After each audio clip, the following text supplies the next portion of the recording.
Boa noite, meus irmãos. É com muita alegria que mais uma vez nos encontramos aqui no nosso canal do YouTube, Encontrando o Espiritismo.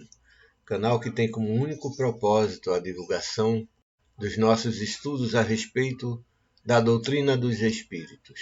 Por isso, gostaríamos de agradecer por mais uma vez o apoio e o incentivo que todos os irmãos e irmãs têm nos dado através das suas inscrições nos nossos canais de comunicação.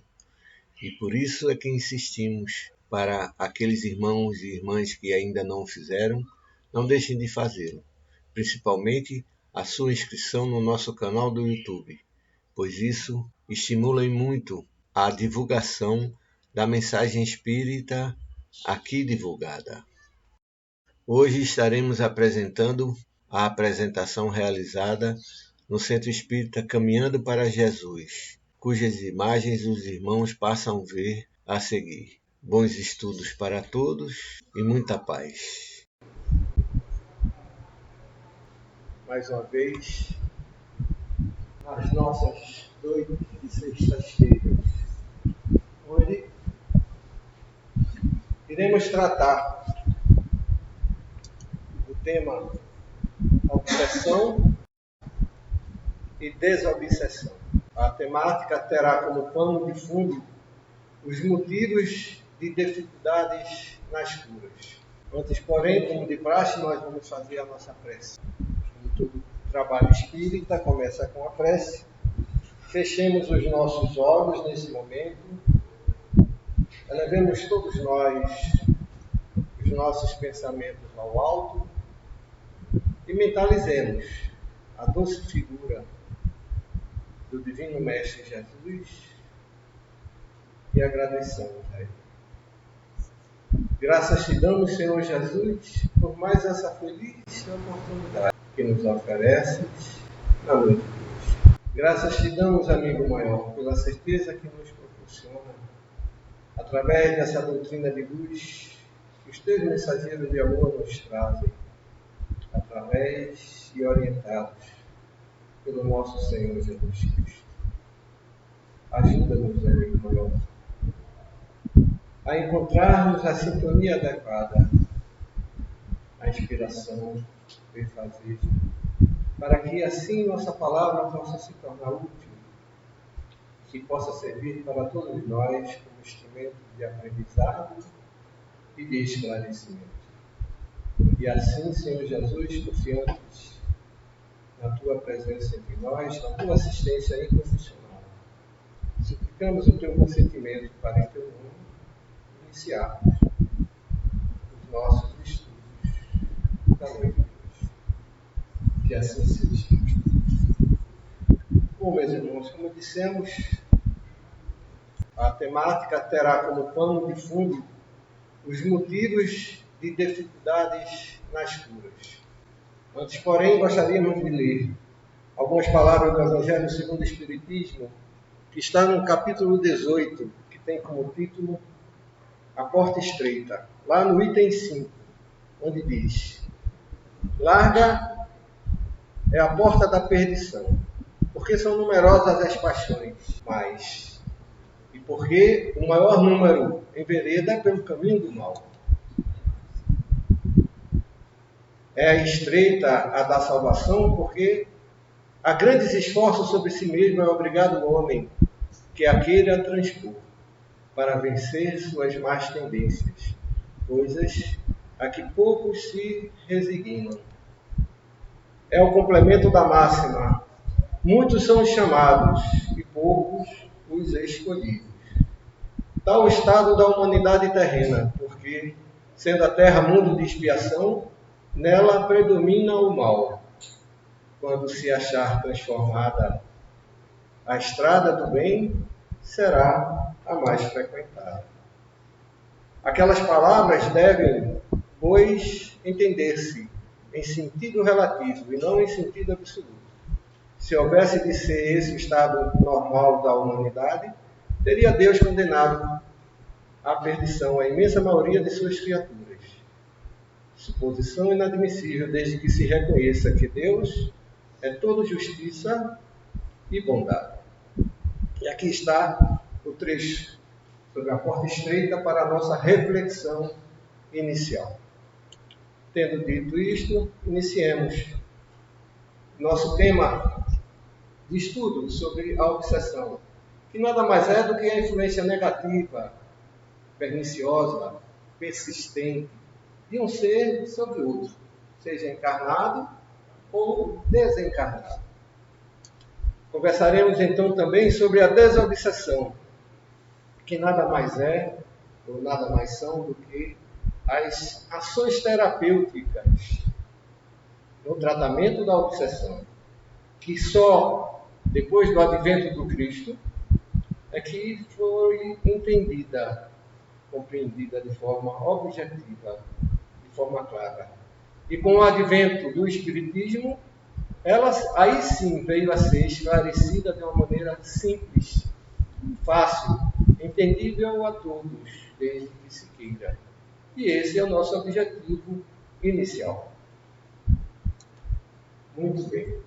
E para confirmar isso que nós acabamos de dizer, nós lembramos o Evangelho de Lucas, no capítulo 4, no versículo 33 a 35, onde diz: na sinagoga havia um homem possesso de um demônio, de um espírito imundo.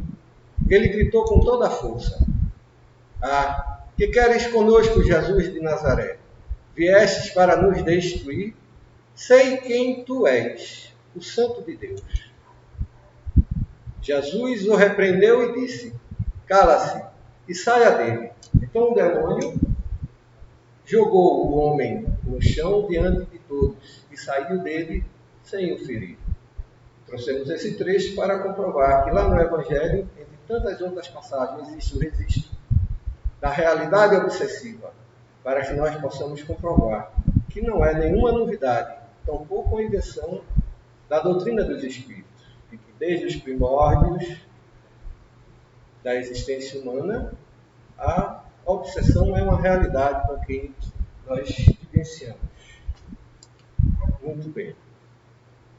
Iniciando a nossa temática propriamente dita, tratando dos motivos de dificuldades nas curas, nós vamos buscar as informações pertinentes não só aos pacientes, mas também aos médiuns e dirigentes espíritas. É disso que nós iremos, em grande parte, nos referir na noite de hoje. E, para tanto, nós vamos buscar na obra Ciência Espírita, de Herculano Pires. Acho que a boa maioria de nós aqui já teve referência a respeito do Herculano Pires. Tanto que, recentemente, um colega nosso, um expositor, lembrou as palavras de Emmanuel, que disse que Herculano Pires foi o metro que melhor mediu Kardec. Ou seja, com essas palavras, Emmanuel quer nos dizer que foi a criatura que mais estudou, analisou, comparou, refutou, explicou e examinou a doutrina dos Espíritos. E nós trazemos o complemento do que Emmanuel disse a respeito de Herculano Pires, na continuação dessa frase, quando disse Emmanuel que ele simplesmente foi a maior inteligência espírita contemporânea. Ou seja, a opinião de Herculano Pires não é apenas a nossa modesta opinião, pelo contrário, é a opinião de alguém que conhece profundamente a doutrina dos Espíritos. Portanto, aquilo que nós vamos expor não é a nossa opinião pessoal, mas sim de um cientista, de um filósofo que estudou profundamente e divulgou a doutrina dos Espíritos. E Herculano Pires começa dizendo que as dificuldades de cura decorrem geralmente de implicações kármicas dos pacientes. Ou seja, as dificuldades que nós nos encontramos no nosso tratamento espiritual e às vezes com alguma frequência material, vem em consequência muito do apego emocional nosso com os nossos obsessores, por afinidades temperamentais, que é um dos mais graves entraves do processo terapêutico. E talvez alguém pergunte, mas Silvio, como assim? Como posso eu ter apego pelo meu obsessor? Só que Herculano Pires esclarece que esse apego vem em consequência do nosso temperamento. Ou seja, aquela sintonia frequente, regular, constante que nós nos portamos no nosso dia a dia. Em casa, no trabalho, na escola. Aquilo que nossa personalidade traduz em termos de comportamento. É isso que Herculano Pires diz. E é isso que muita gente demora a entender. Que as nossas relações, as nossas afinidades com os nossos irmãos obsessores, ou seja, as nossas companhias de vidas passadas, nada mais são do que consequências daquilo que nós somos em temperamento, em comportamento, em atitudes, em valores, em preferências, em opções e estilo de vida, daquilo que alimentamos nas nossas ideias. É o filme que se vê na televisão ou no cinema, são os livros que eventualmente nós leiamos, são as propagandas que achamos mais interessantes ou menos interessantes, são os projetos de vida a qual nós nos dedicamos, são os nossos propósitos existenciais. Ou seja, aquilo que nos move interiormente. É o que nos liga aos nossos irmãos obsessores. E continua Herculano. Se prejudicamos a evolução de criaturas e comunidades em nossas vidas passadas, é natural que agora tenhamos de suportarmos as consequências de tais ações. Ou seja, as dificuldades que temos na cura, a demora que muitas vezes não entendemos os porquês, porque nos encontramos ou nos entendemos pessoas não merecedoras, muitas das vezes, dos processos de vida que estamos existenciando, vem em consequência daquilo que fizemos no passado. Não como castigo, não como vingança, não porque Deus é vingativo, ou porque a vida é madrasta. Não. É que nós, pedagogicamente, precisamos entender, precisamos literalmente aprender a lição de não cometer os mesmos erros do passado. E por uma questão de justiça e de equilíbrio, nós vamos vivenciar, literalmente, tudo aquilo que fizemos nos outros. Como nós vamos saber o que o outro sofreu, o que o outro viveu em consequência dos nossos atos, se nós não passarmos pelas mesmas situações? Muito provavelmente estaremos a repetir, em um futuro breve, os mesmos erros. Por isso, muitas das vezes, as dores demoram tanto a serem desvencilhadas, a serem tratadas, a serem corrigidas. Por isso, muitas das vezes, tantas dificuldades. Por isso, tantas coisas sem entender, tantos valores incompreensíveis, tantas situações difíceis. Por isso, tanta dificuldade. E continua Herculano dizendo: ao lado da dor material, há o problema moral. Muitos desses problemas exigem tempo de maturação para terem a solução definitiva. Muitas das vezes, nós até compreendemos de forma racional que nós possamos ter cometido erros no passado. Até aceitamos a realidade de uma encarnação anterior termos sido, eventualmente, o algoz do nosso obsessor. Mas, muitas das vezes, não alcançamos essa realidade. A nossa personalidade, às vezes eu estou sendo gentil, invariavelmente, a nossa personalidade é muito imatura, muito verde. Estamos presos, via de regra, às comezinhas coisas do dia a dia, aos valores mais materiais. Não que devemos não dar valor à vida material que existe esse ano. Não é disso que estamos falando. Mas é o valor excessivo, é o propósito de vida que nos dedicamos. É por isso que a falência vem e você não entende por quê. É por isso que a família se destrói e você não entende por quê. É por isso que você fica doente numa doença terminal ainda jovem e não entende por quê. certamente você está vivenciando uma realidade no qual teve algum tipo de participação no passado. E essa realidade nos vem em forma de uma obsessão, em forma de uma doença física. E a nossa maturidade, a qual Herculano Pires se refere, não acontece. Nos sentimos, ou no mínimo, o pobrezinho, o coitadinho que não merece, ou o injustiçado da vida. O aprender literal da realidade existencial só vem muito tempo depois. Muitas das vezes, quando não há mais remédio. E continua Herculano. A terapia espírita nos dá o socorro possível na medida exata da nossa capacidade de receber. Isso é uma coisa que é muito difícil de aceitar-se.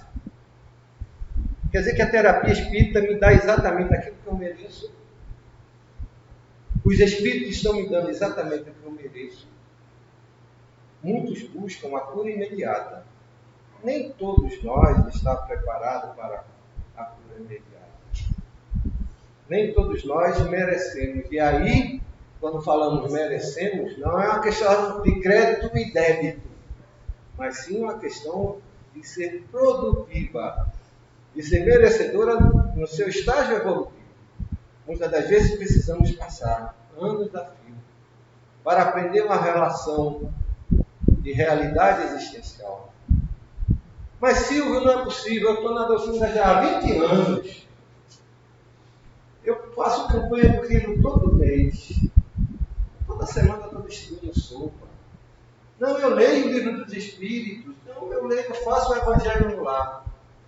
Mas e aí? A sua personalidade no seu dia a dia? Aquilo que nós nos referimos há pouco. Os seus propósitos de realidade existencial no seu dia a dia. O seu projeto maior de vida, qual é? Temos duas certezas fundamentais na nossa existência presente. Aqui chegamos e aqui vamos partir. Aqui chegamos e comemoramos todos os anos. E a cada ano que comemoramos está mais perto a partida. Mas dessa nós queremos bem distância. Não estou sugerindo aqui que nós devemos comemorar a partida, não é isso. Estamos querendo dizer que pouco ou nada fazemos para nos preparar para esse momento. Que na realidade é o objetivo maior de todos nós. Que não é o fim dessa vida, ao contrário, é a continuação dessa vida. E o que estamos fazendo para buscar o entendimento dessa realidade? Mas, Silvio, essa retórica é muito bonita. Ninguém quer ir embora. E é um fato. Na condição existencial que nós nos encontramos, pouco ou nenhum entendimento buscamos ou queremos ter até dessa realidade. E está aí uma doutrina maravilhosa, a doutrina dos Espíritos. Muitos de nós superficialmente a conhecem, a tocam. E poderíamos aprofundar a noite inteira só nesse raciocínio. Mas temos muito para falar sobre Herculano Pires ainda. Não é, porém, por meios... Vejam só o que é que Herculano nos diz. Não é, porém, por meio de atos vulgares e interesseiros de caridade, e nem de medidas artificiais de forma interior que chegaremos a esse resultado. Ou seja, é mais ou menos aquilo que nós dissemos. Então, eu já entendi o que é que a doutrina dos Espíritos diz que eu tenho que fazer. Eu tenho que praticar a caridade, eu tenho que ajudar os outros. Mas você está preocupado essencialmente em se melhorar. O sentimento que você precisa ter pelo outro, muitas das vezes, esse não é trabalhado. Eu estou fazendo ou praticando a caridade em nome do Espiritismo. Mas a minha condição interior, essa vibra muito pouco, a não ser as vibrações salutares que os Espíritos protetores nos transmitem. Mas a nossa consciência da percepção que precisa se desenvolver, da realidade existencial, que nós somos um ser coletivo. Compreendo. Não tem erro de português no que eu disse, não. Nós somos um ser coletivo. Nós somos seres coletivos. Nós formamos uma grande unidade, a unidade celestial, criada pela própria divindade. E dependemos literalmente um do outro. O erro do outro serve de lição para nós. Para acerto ou desacerto. É uma escolha nossa. Somos seres diante da divindade todos iguais. Não há diferença nenhuma perante Deus na nossa criação. Por maior que seja o nosso número. A nossa grande diferença, já disse isso ontem aqui no curso de doutrinação, que nos faz literalmente um do outro, só há uma diferença fundamental entre todos nós, e é o que faz cada um existenciar momentos existenciais diferentes, que são as nossas próprias escolhas. Cada um escolhe, cada um tem uma opção de vida, cada um tem uma opção de realização, de aprendizado, de construção, porque é diverso a oportunidade existencial. E isso nos torna literalmente diferentes um do outro. Uns avançam mais rápido, outros demoram mais. Uns estão mais conscientes da realidade espiritual, outros estão menos. Alguns estão querendo deixar para depois. Outros estão aproveitando a hora do recreio, esquecendo da sineta quando toca para voltar para a aula. Não, eu vou lá no centro espírita porque lá eu encontro um sossego. A gente se esquece que a doutrina dos espíritos, ela pode ser a orientação que você precisa ter. Ou pode ser, segundo a sua escolha, mais uma religião onde você frequenta, como antes, como no passado. Nós somos seres provenientes de religiões onde nós frequentávamos o ambiente religioso. Por isso que não há sinais, não há desenhos, não há figuras na casa espírita. Pelo menos não deve existir. Porque o simbolismo é algo que não é apresentado pela doutrina dos espíritos. E cada um precisa construir a sua realidade interior. Que ao vir para cá, precisamos ter a consciência da realidade do que viemos aqui buscar. E não para que os espíritos nos ajudem. Não para deixar lá o imposto que está me prejudicando. Não para resolver a minha vida. Não porque hoje é sexta e amanhã é sábado, eu tenho que ir para o sexta e sábado. Falta-nos a consciência. Por isso que muitas das vezes a cura demora tanto. Porque o aprendizado que a problemática nos oferece não foi processada, não foi realizada. E continua Herculano Pires nos dizendo que as curas também dependem das deficiências mediúnicas. Mas Silvio, quer dizer que os médiuns têm deficiências? Claro. Os médiuns são seres como nós, em estágio de evolução, todos, sem exceção. Por isso que alguns médiuns conseguem melhor resultado que outros, porque depende da disposição, do conhecimento e da dedicação que cada um realiza em sua tarefa. E para aprofundarmos nessa questão, nós fomos buscar no livro Médiuns, do Espírito Miramês, de psicografia de João Nunes Maia, para nos ajudar nessa reflexão. Onde Miramês nos diz: lembrai-vos que o médium que odeia queima suas energias e enfraquece as que vêm dos espíritos, por seu intermédio. Que o médium envolvido no ciúme desvia o curso do magnetismo superior em direção aos que ama, ficando desprovido dessas bênçãos que o doente esperava. Que o médium avarento se isola e de sua própria faculdade deixa de fazer o bem por estar preso ao egoísmo.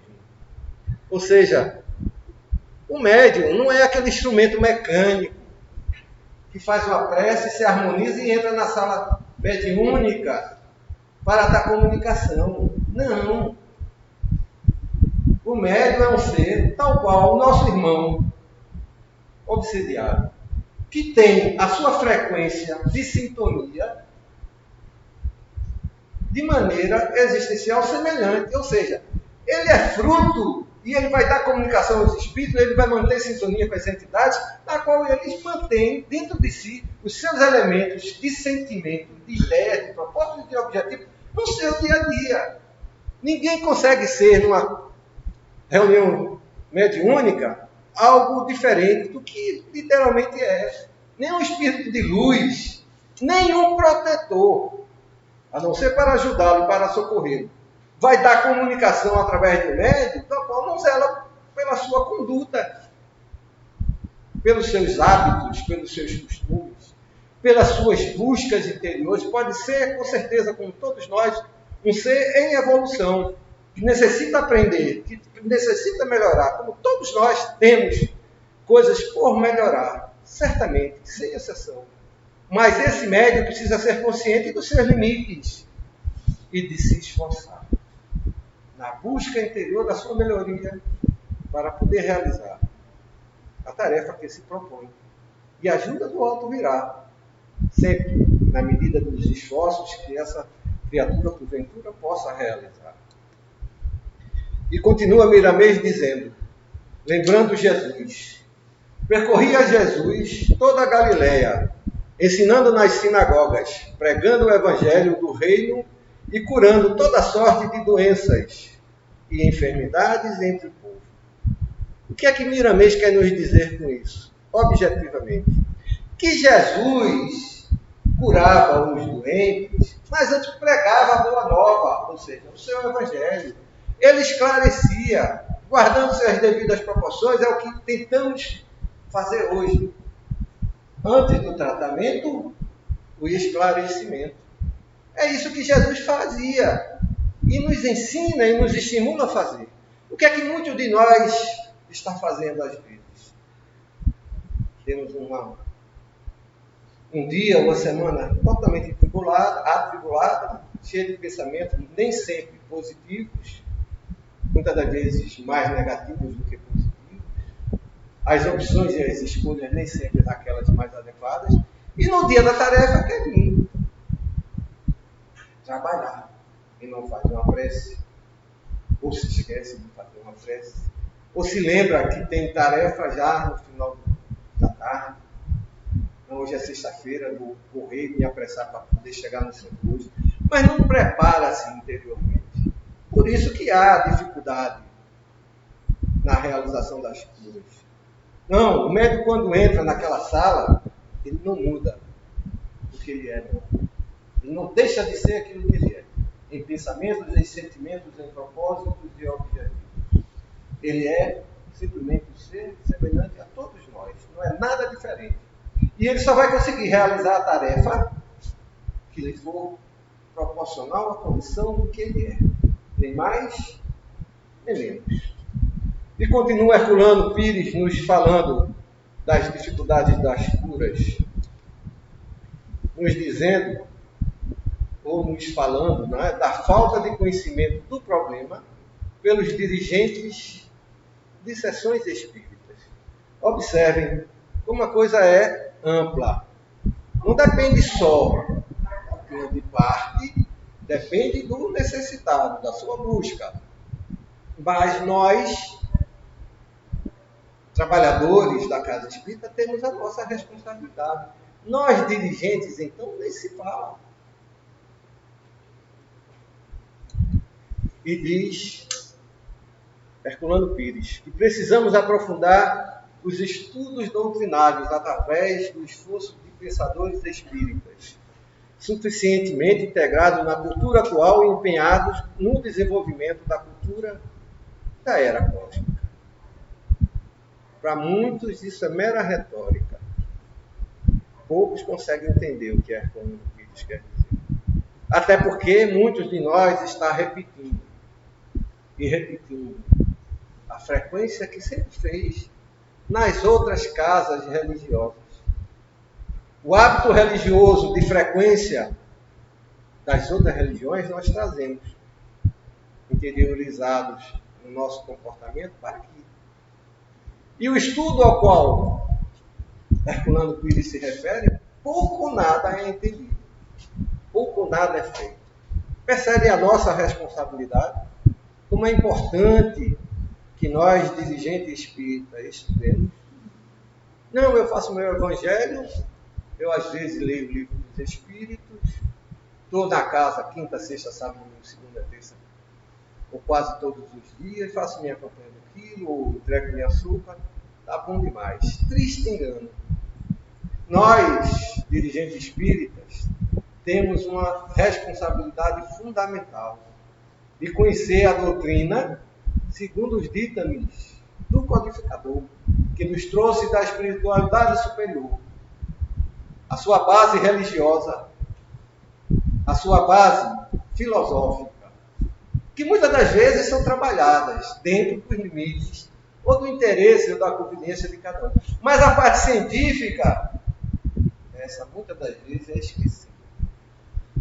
No máximo citamos como referência, no máximo dizemos ou lembramos que a doutrina dos espíritos tem um tríplice aspecto: ciência, filosofia e religião. Mas o entendimento profundo dessa realidade, isso fica para depois. E desperdiçamos uma grande oportunidade de existir, de aprender e de servir. E com isso evoluir. E aí a responsabilidade do dirigente espírita na demora da cura. Como avaliar isso? Não há como avaliar. Isso aí é um peso que nós responderemos às nossas próprias consciências. E só a Deus cabe julgar. Herculano Pires se refere aos médicos espíritas. E, por favor, entendamos que médicos espíritas não são os espíritas médicos.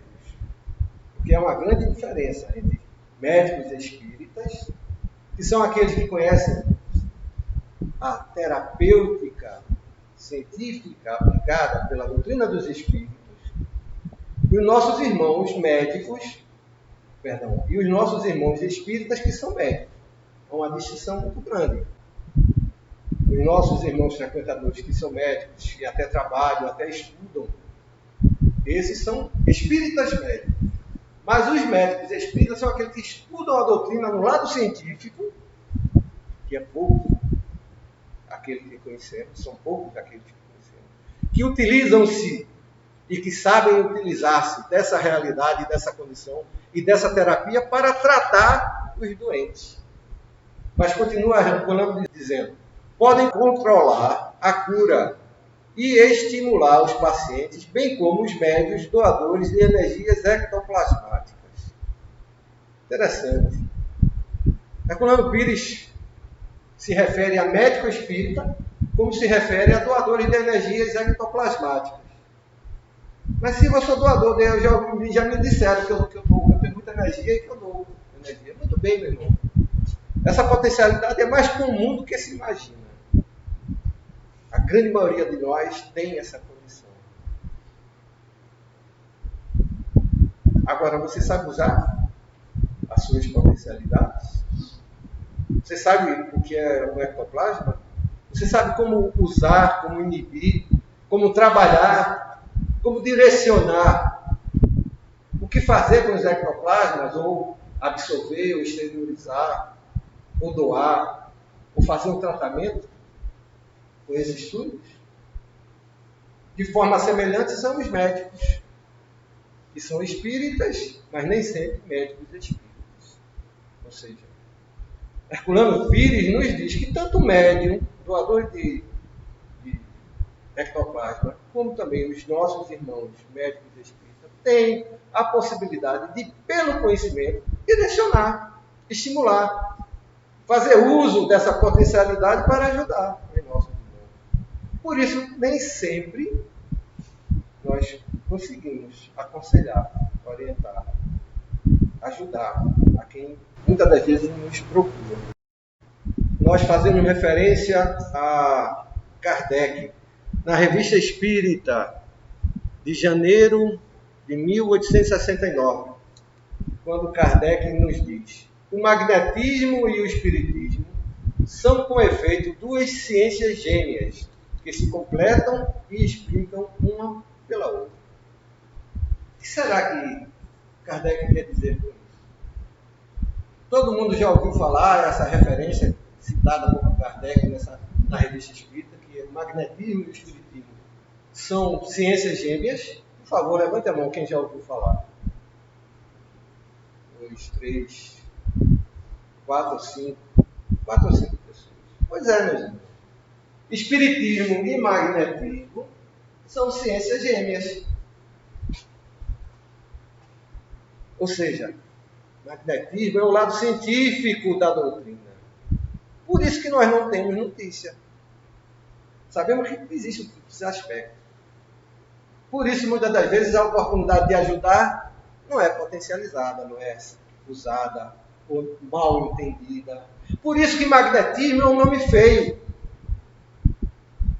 Tem muito espírita acha que magnetismo nada tem a ver com o espiritismo. Aí vem o codificador dizer, não, elas são análogas, elas são idênticas. É isso que Kardec está dizendo. E por que será que nós, ao se referir a magnetismo, diz, não, isso não é espiritismo, não. Magnetismo, é espiritismo, é espiritismo. Triste engano. Leu Kardec e não entendeu. Se leu mal e superficialmente. Silvio, você está falando de grandes divulgadores. Pô, tá sim. Não é só aqui em Recife, não. No Brasil inteiro. Grandes nomes do movimento espírita. Grandes pseudos conhecedores da doutrina espírita. Não sou eu que estou dizendo, não. É Kardec. É Herculano Pires. Percebe? A gente está aqui só repetindo. E tendo a coragem de falar. Nem todos têm. E continua Kardec se referindo ao espiritismo e magnetismo. E das duas, a que não quer imobilizar-se, não pode chegar ao seu conhecimento sem apoiar na sua consciência. Ou seja, Kardec deixa muito claro que é aquele que não se apoiar. O espiritismo, que não buscar os seus fundamentos no magnetismo. E, por sua vez, o magnetismo não buscar respostas no espiritismo, irá se imobilizar, não vai sair do lugar. Por isso que o magnetismo foi jogado ao ostracismo, porque os magnetistas rejeitaram o espiritismo. Talvez por reação desse comportamento, o movimento espírita não quer fazer referência ao magnetismo. Por isso fogem do magnetismo, como o diabo corre da cruz. Me perdoe a expressão. Mas não tem nada a ver. Espiritismo sem magnetismo é capenga. Anda puxando a perna. Faz só uma parte. Só vive a parte filosófica, que ajuda muito, e a parte religiosa. Mas não fundamenta, não se completa, porque fica capenga, fica faltando. Por isso que você vai para o passe, toma o passe, recebe fluido magnético, se usa-se do magnetismo, mas não se sabe por quê. E nem todos os passistas têm a verdadeira consciência do que está fazendo. O uso do magnetismo, do seu magnetismo e do magnetismo espiritual. Na última vez que nós falamos a respeito desse assunto, porque esse tema é a continuação, eu diria que, se não me engano, a sexta vez que nós estamos falando a respeito de cura, nós nos referimos a respeito do espírito e da matéria como sendo os elementos primordiais do universo. E que eles, para poderem criar a vida, necessitam necessariamente da presença do fluido universal. Acho que alguns de vocês devem lembrar que nós nos referimos a essa questão. Está lá na questão de número 27 do Livro dos Espíritos, para quem quiser ir buscar ver. Ou então assistir a palestra no nosso vídeo do YouTube, no canal Encontrando o Espiritismo. Encontrarão essa palestra com todas essas explicações. Só que nós trouxemos essa ilustração novamente para lembrar que nós parece que esquecemos ou não damos atenção a essa informação que a espiritualidade nos trouxe. Que existe o princípio material, que existe o espírito, que existe o princípio espiritual, mas que um sem o outro não é vida. A vida passa a existir depois que o fluido universal une os dois. Está lá. Isso aí é Kardec. Espera lá, isso é magnetismo ou é espiritismo? É Kardec que faz referência a isso. Kardec está falando de magnetismo ou de espiritismo? Kardec está se referindo aos dois. Sem magnetismo, ele não explica o espiritismo. Sem espiritismo, ele não explica o que é o magnetismo. Nós trouxemos também a palavra do irmão André Luiz, que na obra Missionário da Luz fez referência que nós, seres encarnados, dividimos inexoravelmente a matéria e o espírito, localizando em campos opostos, quando nós, estudantes da verdade, ainda não conseguimos identificar rigorosamente as fronteiras entre uma e outra. Ou seja, é André Luiz nos dizendo taxativamente: olha, meu irmão, matéria é matéria e espírito é espírito. Só que nós que somos estudantes do mundo espiritual, seres mais esclarecidos, ainda não encontramos o limiar, a distância que existe entre a matéria e o espírito. Parece que um continua com o outro. Mas o homem não. O homem encarnado já dividiu. Matéria é matéria, espírito é espírito. Espiritismo é espiritismo, magnetismo é magnetismo. Como o homem gosta de uma controvérsia, né? Porque ele não tem as respostas. Mas o homem encarnado é um ser controverso. Não iremos entrar nessa temática, porque é o demais complexa. Continuemos com a nossa exposição. No Livro dos Espíritos, na questão 62, Kardec questionou a espiritualidade. Qual a causa da animalização da matéria? E a espiritualidade superior respondeu: sua união com o princípio vital. Ou seja, sem o princípio vital, não há vida. Tem que existir a ligação da matéria com o princípio vital. E sem o espírito, ou o princípio espiritual, essa animação também não se realiza. E na questão 65, Kardec perguntou: o princípio vital reside em algum dos corpos que conhecemos? E a espiritualidade superior respondeu: eu estou correndo por conta da hora, simplesmente, infelizmente é sempre assim. Ele tem por fonte o fluido universal, é o que chamais fluido magnético ou fluido elétrico animalizado. É o intermediário, o elo existente entre o espírito e a matéria. Eu não sei se vocês percebem, mas está aí Kardec dizendo que o fluido universal é o que gera o fluido vital. Ou seja, aquilo que nos dá vida, que é o fluido vital, vem do fluido universal. É magnetismo ou espiritismo? A grande pergunta. Será que nós conseguimos responder? E ainda diz mais, que o fluido vital é o fluido magnético. Seria espiritismo ou seria magnetismo que Kardec está se referindo? E como dizer que magnetismo é uma coisa e espiritismo é outra? Se está lá Kardec dizendo, com todas as letras, para o bom entendedor, que magnetismo e espiritismo é a mesma coisa. E elas se complementam. Sem o estudo de um e de outro não se conseguem as respostas necessárias que expliquem a existência da criatura humana. Que esse é o propósito, um dos propósitos maiores da doutrina dos Espíritos. Dizer de onde vimos, o que estamos fazendo aqui e para onde vamos. E sem entendermos isso, e achando que magnetismo é uma coisa e espiritismo é outra, não vamos chegar a lugar nenhum. E é preciso que isso seja divulgado. Porque não estou buscando em nenhum livro especial. Pelo contrário, está lá no Livro dos Espíritos. Nós só precisamos ler, procurar entender, e se aprofundar, e parar e refletir um pouco. O princípio vital é o princípio da vida material e orgânica, qualquer que seja a fonte de onde promane. Princípio esse comum a todos os seres. É o que Kardec diz lá na introdução do Livro dos Espíritos, deixando muito claro e evidente que é o princípio vital que dá vida, que ele vem do fluido universal, que é um elemento diferente da matéria. Matéria é matéria, espírito é espírito. Fluido universal é fluido, é outra realidade existencial. E muitos de nós ainda diz ser o fluido universal a matéria primeira, de onde tudo deriva. E não é. Porque, segundo Kardec, está muito claro isso.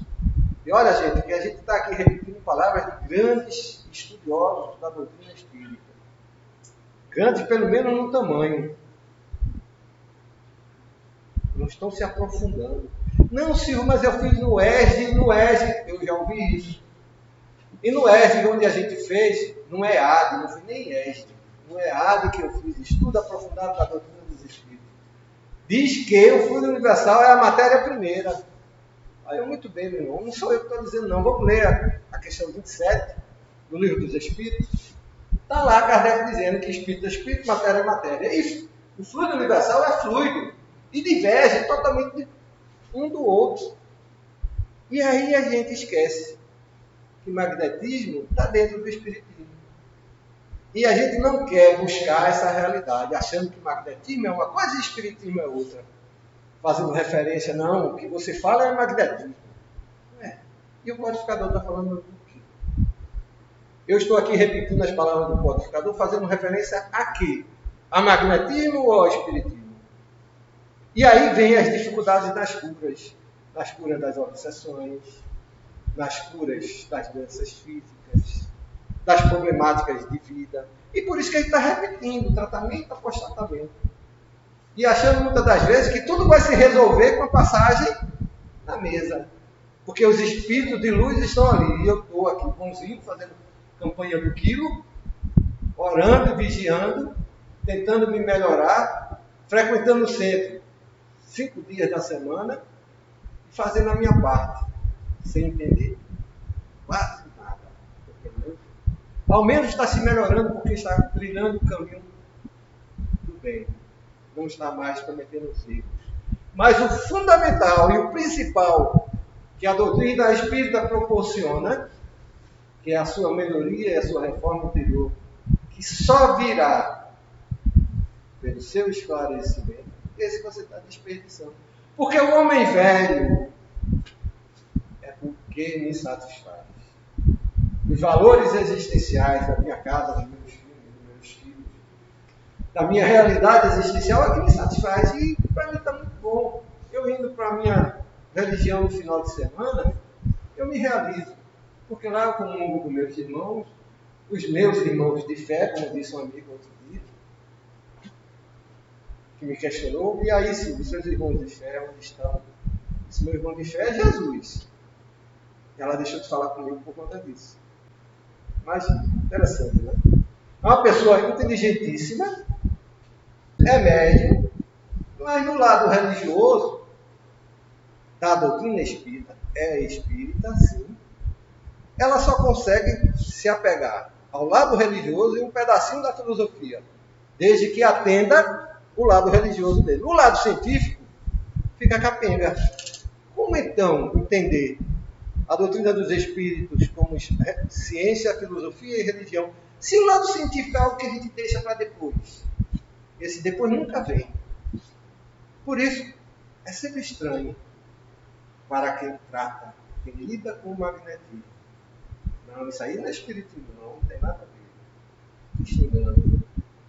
Triste falta de oportunidade de melhoria pessoal, de esclarecimento para o próximo e de uso de todas as potencialidades que a doutrina nos oferece, que a codificação nos traz, que os espíritos dizem nas suas milhares de livros, de obras que estão aí para nós buscarmos.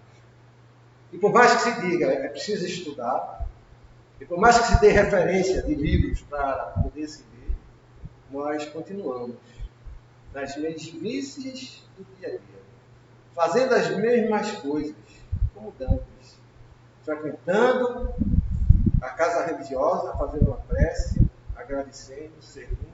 Isso é muito bom. Não estou dizendo que não se deva fazer isso, muito pelo contrário. É um início. Mas que nós possamos entender que isso é um início. Isso não é nem o meio, nem o fim. O meio é o entendimento do porquê que se está ali. E o fim é um aprendizado maior do que esse bojo de informações possa nos trazer. E a doutrina dos espíritos como fica? Como peso de papel. Hoje nem tanto, né? Porque tem muito PDF na internet para pesquisar. Mas na grande maioria os livros dos espíritos estão nas nossas estantes. E é interessante. A indústria do livro nunca ganhou tanto dinheiro com venda de livros dos espíritos. A indústria do cinema está aí, faturando horrores. Em cima do quê? Da nossa ignorância. Pegando um livro, um um livro que poderia ser extremamente instrutivo, fazer um romance. Muito bem, até desperta os leigos. Né?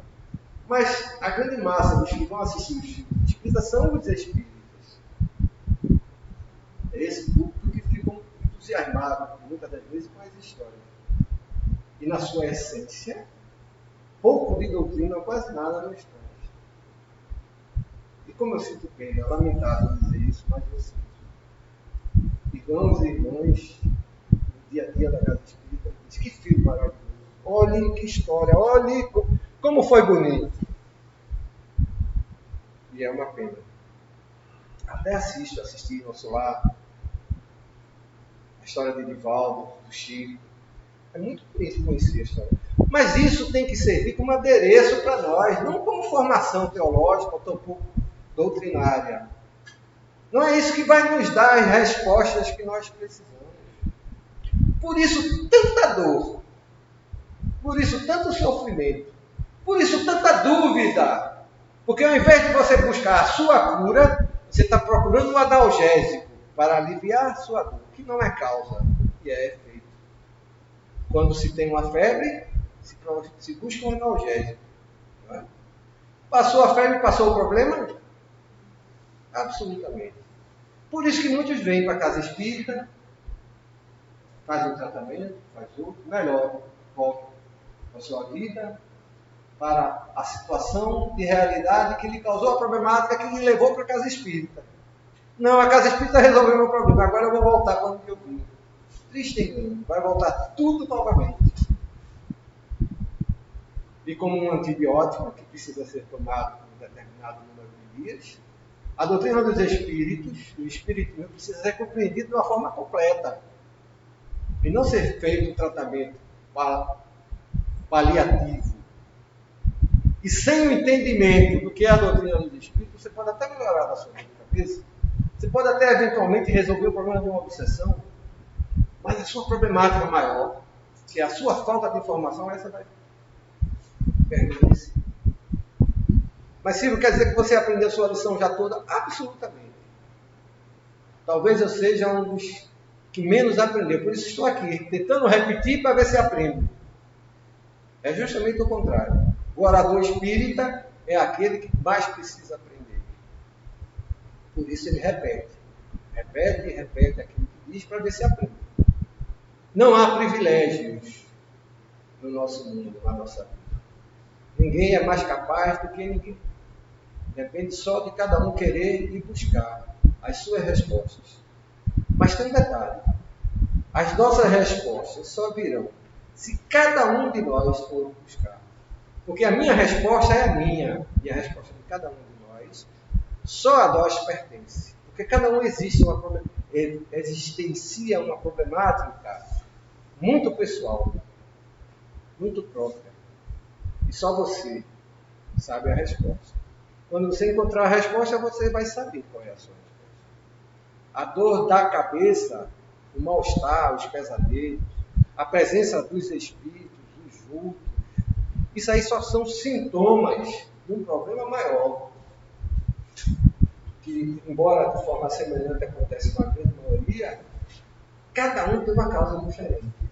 Não, meus irmãos, não é a mediunidade que é a causa do problema, não.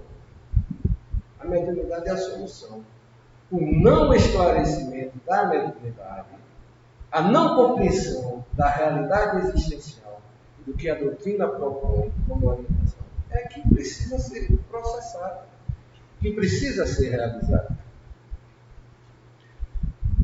Teríamos muito ainda para citar.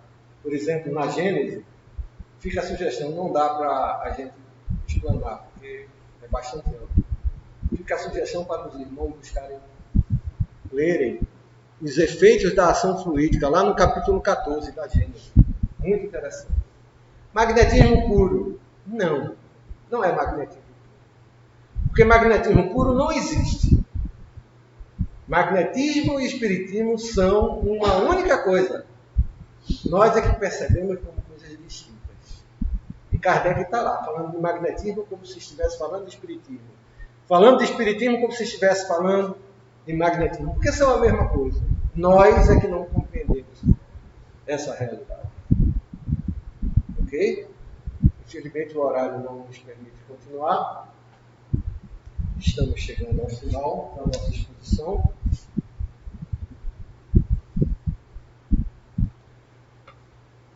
Espero que as nossas ideias transmitidas possam ter sido úteis e como estímulo para que cada um de nós busque, pelo menos, compreender, entender o que propõe a doutrina dos Espíritos, para ir então acreditar. Essa é a proposta da doutrina dos Espíritos. Entenda, depois compreenda, depois vivencie, depois exemplifique, depois use a doutrina dos Espíritos. Não venha para a casa espírita como se estivesse indo para qualquer um culto, não. Você está indo para uma escola, antes de mais nada, para se esclarecer. Muita paz para todos. Bom, meus irmãos, como no final, vamos elevar nossos pensamentos ao alto, mentalizar a doce figura do Divino Mestre Jesus e lhes agradecer. Graças te damos, Senhor Jesus, por mais essa feliz oportunidade que nos ofereceste na noite de hoje. Graças te damos, amigo maior, pela certeza proporcionada através da inspiração amiga e orientação dos teus mensageiros de amor que aqui vieram nos ajudar. Permite-nos, Senhor Divino, conseguirmos ampliar nossas mentes, nossos corações, no entendimento da luz maior que Tu nos proporciona através dessa sublime doutrina de luz, de verdade e de vida eterna. E assim, mestre amado, mais uma vez te agradecendo por tudo, suplicamos o Teu consentimento para, em Teu nome, finalizarmos os nossos estudos da noite de hoje. Muita paz para todos.